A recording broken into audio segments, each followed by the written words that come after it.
Hello everybody, my name is Boris and I'm a psychoanalytic therapist and couples consultant. I would like to start off and ask you a seemingly obvious question. How many people are actually in a couple? The answer seems obvious, and we are used to thinking that there are two people in any couple. However, I would suggest to look at the couple's dynamics as if there are not two but three individuals there. As we know from group therapy or by analyzing any group, and the couple, which is a small group, is more than the sum of two or more people in it. Let me give you an example. When two people play some sport and enjoy it together, the enjoyment becomes an additional participant in their experience and in their group. If there is an audience watching them, said audience becomes the fourth participant. If the audience enjoys the game, their enjoyment becomes the fourth participant. If the team and the audience come for a beer together after the game, the celebration becomes an additional participant, already the sixth. So here we see that when two people get together, they create something more than just them two being present. And it is especially true with regards to a couple in a romantic relationship. Now let's take a closer look at this additional thing that the couple has created. This thing is a shared value from which both partners benefit, and the value is totally dependent on both parties creating it. This shared value can come in a variety of forms, such as love, mutual support, sex and intimacy. It can also be a common living space, traveling together, cooking delicious meals in the kitchen, or any other common activity. You can continue this set of examples as it is always something that the couple continually creates together, either emotional, sensual, or physical.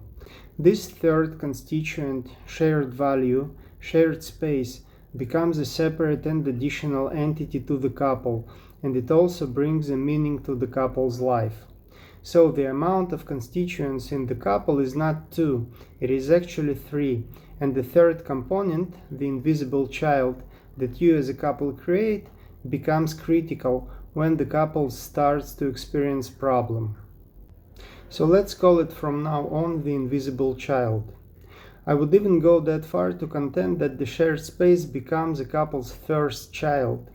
Taking care of the shared space of this invisible child is actually the first indicator of how the couple is capable of parenting the real child or children. And just like a real child requires nourishment and care, the couple's space requires exactly the same thing to thrive. The couple has a great time and shows satisfaction from the relationship when they take good care of this child of theirs. They both invest something in this shared space. They give it their love, their time, and their attention, thus benefiting from this shared space, and every day they nourish this entity, making it pleasant for each of themselves. Each of them makes an effort to improve this space, and they appreciate it when the other side does the same. Preserving the couple's space requires cooperation, mutuality, and doing things in turn. When a couple disagrees, they make an unconscious attempt to break and sacrifice this space, this invisible child. When we feel angry towards anyone, especially our partner, we do not want to help them feel good. On the opposite, we want them to feel as bad as we do. This is because we hope that by them experiencing the same emotions as us and feeling as miserable as we do in this very moment of anger, they might empathize with us and see things from our perspective.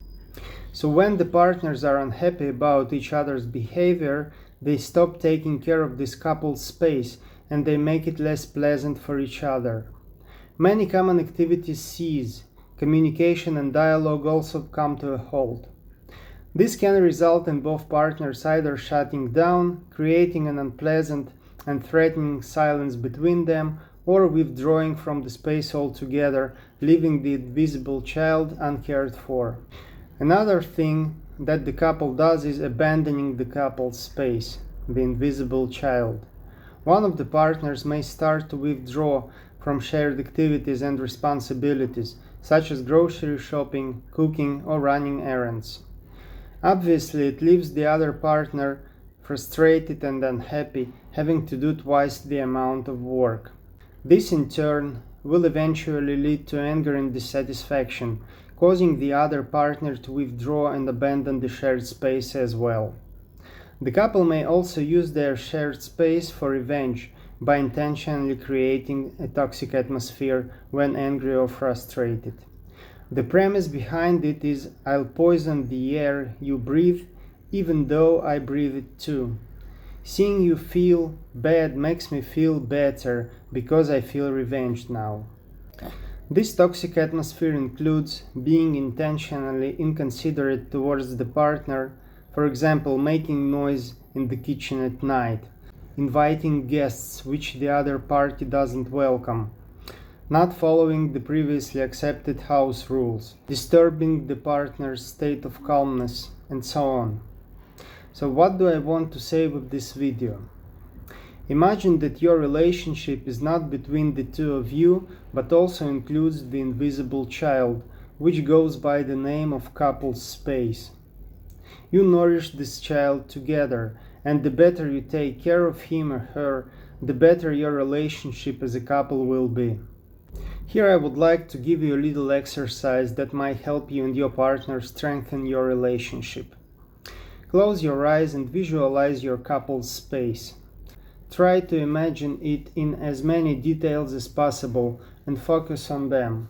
Don't rush it. Take your time so that you see it from all sides. Pay attention to its shape, if it has one, its colors, what it's made of. It can be either a real object that comes to your mind, or it can be some abstract object.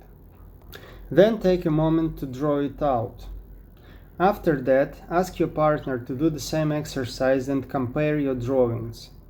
Discuss what are the same or similar things in how you both imagine this space. In what are they different? Can you put some time aside to discuss these differences and draw some conclusions that may be relevant to your couple's current situation? It could be a great point of dialogue, and to have a dialogue is always good for a couple as it enhances the quality of the shared space. That's it for today. I hope you found this useful. The link to my website is in the description below. Please feel free to contact me should you need any help or additional info.